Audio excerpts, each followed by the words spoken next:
Hello and welcome to the second episode of the Simple Path to Wellbeing podcast. My name's Paul Garrigan. In the first episode, I explained what I meant by this word well-being. And if you haven't listened to that episode, it might be worth going back and listening to that one first. Because not only do I explain what I mean by well-being, I also explain why it's so important. But in this episode and future episodes, I'll be discussing the path that I took and that I now teach to other people in their journey towards well-being. And there's three basic first steps. The three basic steps are getting grounded, developing appreciation, and encountering stillness. And I'll be going through those three. But today we're going to start with the getting grounded. Now, when I talk about getting grounded, I always mean moving our attention to the five senses. You could imagine that there's like two, you can imagine a dial. And the dial has at one end, it's got our inner life, our thinking, our judging, our memories, all of that stuff. And on the other side, you have grounded. So what I mean by getting grounded is moving that dial away from our kind of inner stories and our inner judging over to the five senses. That dial, the hand of the dial that moves, that's attention. And knowing where that dial is at any given time. So knowing if the dial is pointing at our inner dialogue or if it's pointing at our five senses, that's what's meant by mindfulness. So what we do when we get grounded is we move our attention, we move that dial towards the five senses. And it could be any one of the five senses, or we could be focusing on one specific sense. It doesn't really matter. And that's why there's so many different meditations. Some meditations involve visual stuff. Some meditations can involve focusing on the breath, focusing on the sound, and so on. To give you an example of what I mean, just very briefly on getting grounded, just for a second or two, just move your attention to your tummy. And just start to become aware of the rising and falling of the breath in your lower tummy. If you find it helpful, you could imagine there's a balloon in your lower tummy. And as you breathe in, just feel that balloon inflating. And as you breathe out, just feel it deflating.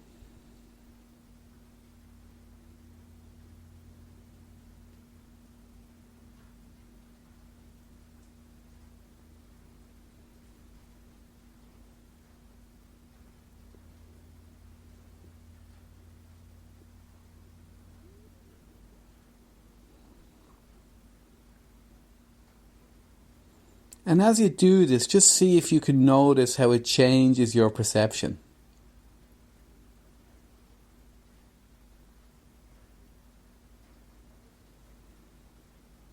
So this is what I mean by getting grounded. So in that example that I just gave, we became grounded by moving our attention to the breathing, which would be a type of physical sensation. Like there's two types of physical sensation. One is movement.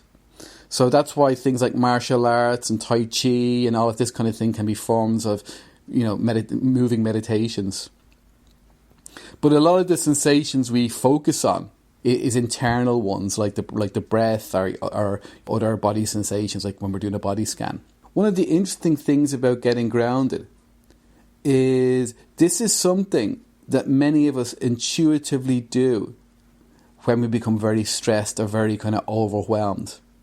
To give you an example of what I mean by that, during my early 20s, I ended up in this kind of very bad state psychologically because of alcohol.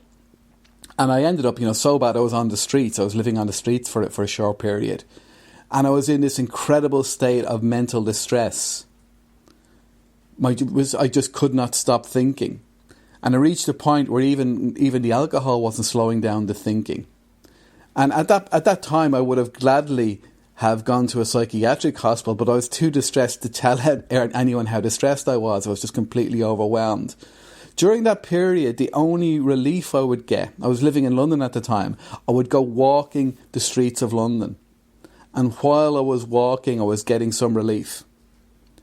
Later on, I trained to be a nurse, and as part of my nursing training, I had to spend time on a psychiatric ward as a student nurse.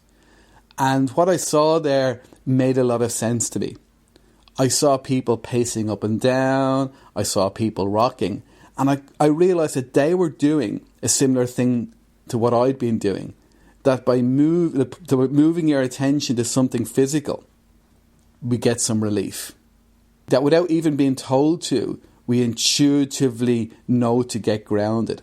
Because that's the benefit. See, going back to that image of the dial, where I was saying, there's two sides. There's our inner life and there's the five senses. So much of our problems is to do with our attention being so focused on that inner life, on the judging, on the thinking. Because what that inner life does is it's constantly telling a story. And for a lot of us, our habit is for that story to be very, very dark. And so by listening to that story, it makes our life very, very difficult. So just moving our attention away from that, even briefly, can make a huge impact. So this getting grounded thing, it's really the first step. And it may seem like a simple thing, but it really isn't. This is a completely life-changing thing. What I discovered, and I'll go much more into this in a future episode, is that I realised very quickly by moving my attention, say to the body, I would get some relief. I started to see it as a refuge. Not in any way avoiding life, because you're still in life and you're still in the midst of what's happening, but a refuge from that kind of inner turmoil. There was a period in my life where I was quite suicidal. And I would remember, lying in bed and just wishing for it all to end.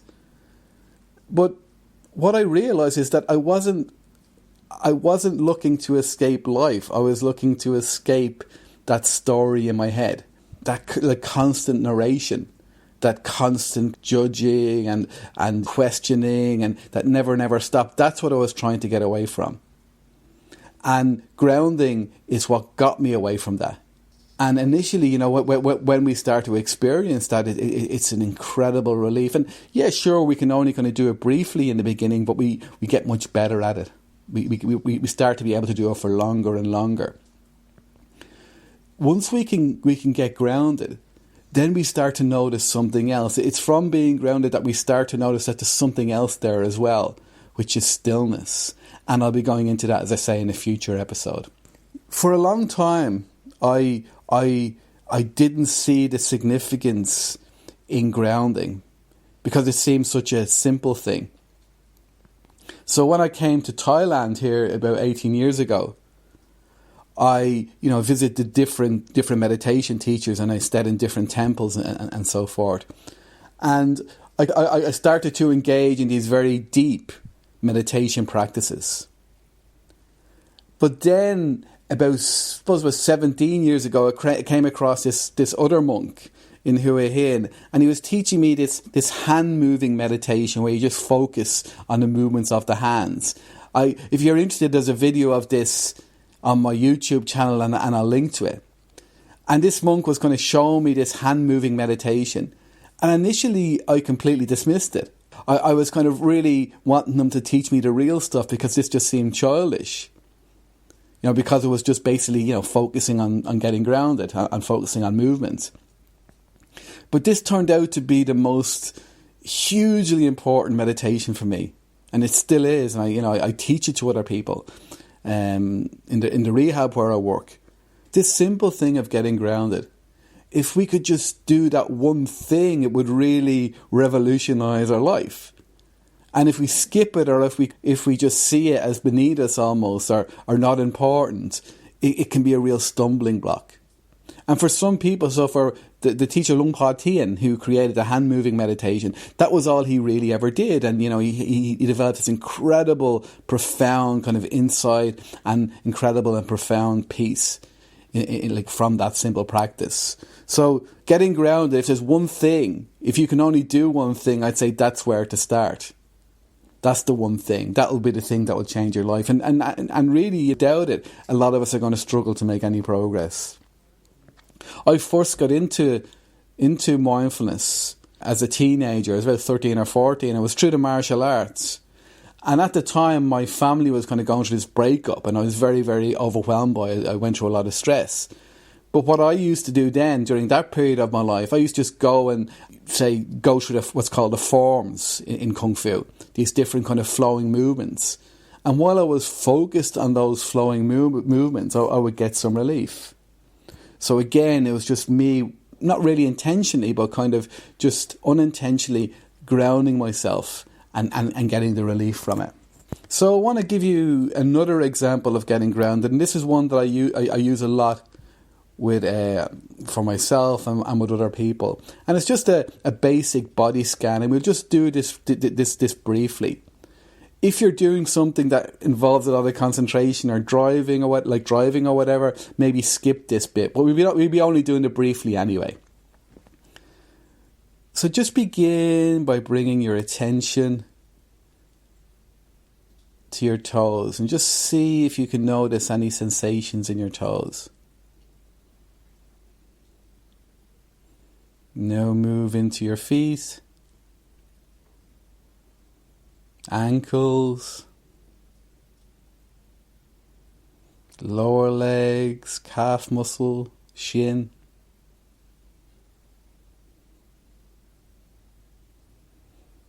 Knee and the back of the knee.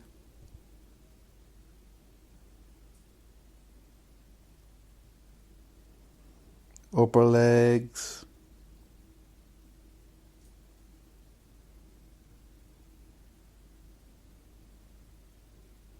Hips.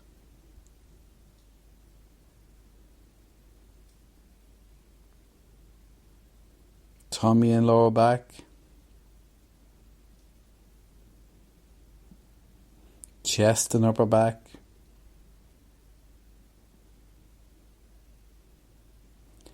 Fingers, hands and wrists.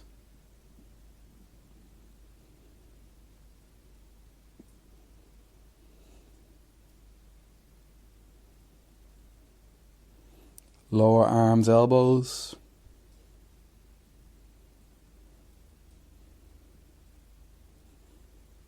Upper arms, shoulders.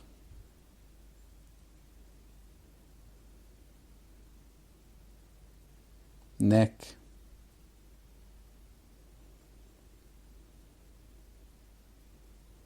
Jaw, cheeks. Forehead. Top of the head. And just briefly be aware of the entire body from head to toe.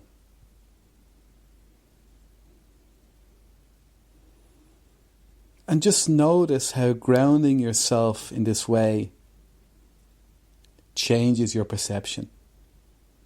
How it changes your relationship to reality.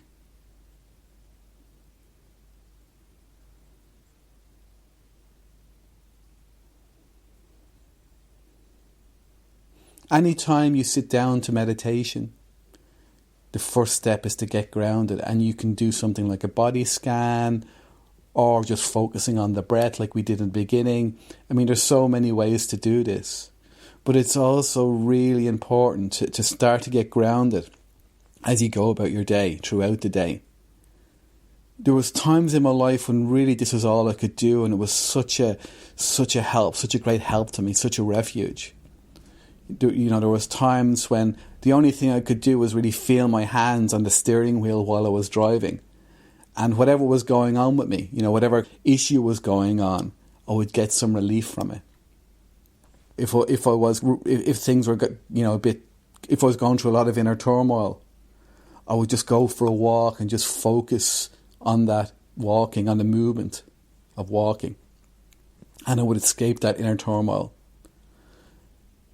Sometimes walking around a shopping centre, a supermarket, just feeling my hands on the cart on the shopping trolley, I would start to get some relief. See, one of the interesting things is that when we get grounded, when we move our attention away from that inner dialogue to the five senses, we're far, this is what I've absolutely no doubt anymore, we're far more likely to see things more clearly than we are when we're lost in thinking. See, all we're really doing when we're kind of caught up in our thinking and being really anxious and really fretting is just going over and over the same thing over and over again. And if the answer was in there, we'd already have it. Best answers come from being grounded. They come from stillness. And being grounded in the beginning is the best we can do to be in stillness. And we often find that, so when you go for a long walk or whatever, that, new ideas or new solutions will pop into your head because you become less contracted. A question that we may have and that people have is that when I'm grounded, does that mean that I'm seeing the real reality, that's the real reality, and when I'm lost in my thinking, that's not the real reality? I wouldn't quite say that. I would certainly say that being grounded is a more simple way of perceiving. And it's a more skillful way of perceiving, as a Buddhist might say. But I don't necessarily believe there is a correct way of perceiving. I just think there's different ways of perceiving. So I think as long as we're kind of, our brains are always going to filter reality somehow. And so even when we're grounded, even when we're just focusing on the five senses, it's still going to be doing that because it's filtering through the five senses, if that makes sense. So one of the things you'll notice when you do start to practice getting grounded is it can often be difficult. It can often be we just find our minds just being pulled away all the time. And that can seem like a real issue. But actually it's not. This inability to get grounded is how we start to gain insight, actually. So what I mean by that as you start to see how you move your attention, say, to your breathing, and the next minute you're thinking about your problem again, that's showing you something very significant. That you're choosing one thing and your mind's doing another thing. And it's through that we start to gain insight into true relationship to that thinking. That it's not something that we're doing, it's something that's happening to us, that we're experiencing. And getting that insight is life-changing. And again, this is something we'll go into in a future episode. One thing that's really going to help you remain grounded is appreciation. And that's the next step. And that's what we're going to be talking about next time. So, thanks very much for listening. Please come over to my website, paulgarrigan.com. I'll leave a link beneath in the show notes. If you're interested in doing some coaching with me, you'll find information about that over there. So thanks very much for listening, and I'll catch you again.